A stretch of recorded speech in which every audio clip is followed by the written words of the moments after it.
Имавме плодна средба со премиерот господин Зоран Заев. Ние како представници на Сдруженијето Совест од Охрид му ги представивме сите аспекти за целиот случај. Наидовме на полно разбирање од страна на премиерот, но она што не радува, да кажам, од оваа средба е неговата искрена заложба дека уште веднаш од денес тој како премиер на Република Македонија ќе ги повика сите надлежни институции да постапат според законот, односно премиерот ни увери дека она што ние го баравме, а тоа е онаа позната жолта лента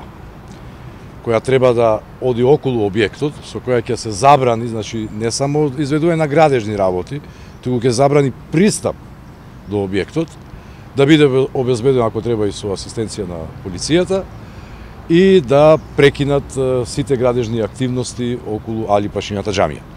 Премиерот не увери, повторно ќе кажам, дека тој уште веднаш во рамките на своите надлежности ќе побара од Министерството за транспорт и врски, од Државниот градежен инспекторат, веднаш да постапат според сите оние документи кои ги носеше Управата за заштита на културно наследство и да се прогласи мораториум на сите градежни активности околу Али Пашињата џамија. Каков е вашиот став во однос на како дошло до оваа ситуација? Како дојде да мораите да се интервенира дури кај премиерот на државата за да се спречат некои нелегални работи? За жал сметаме дека и премногу далеко отиде целата работа, па моравме ние како здружение да стигнеме до премиерот на нашата земја, за да укажеме на еден горлив проблем што се случува во Охрид веќе 3 години. На 8 јуни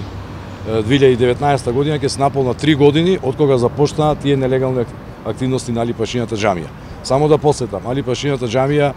е споменик од прва категорија, прогласен за значајно културно наследство на 29 декември 2014 година и собственост е на Република Македонија според тоа решение од таа година. Муфтивството, Исламската верска заедница, Муфтивство Охрид е корисник на тоа добро. Ние, знаете, во целиот овој период, како Сдружение на граѓани Совест, апелиравме, предлагавме, значи целиот тој објект, ако е навистина културно наследство на Република Македонија, тогаш да го представиме во целото негово светло, да ги представиме сите негови слоеви цивилизацијски кои се тука неспорно потврдени со археолошки истражувања уште пред 20 години, имено во 1999 година, за која активност постои и соодветна документација. Сметаме дека ќе не идеме на разбирање, сметаме дека нашите заложби ќе вродат со плод и дека онака како што Охрид го препознаваат, како лука на цивилизациите, како заштитен бренд на Република Македонија, познати во светот, дека ќе остане така, дека тој хармоничен живот на неговите граѓани со сите нивни различности што се ги носат ќе продолжи понатака, а нема една ваква активност, значи надвор од сите законски одредби, надвор ако сакате од здравата логика, да дозволиме да го нареши она што значи спокојно живење и хармонично живење на сите охриѓани. Премиерот не увери дека сега ќе има мораториум на градежните активности и во еден разговор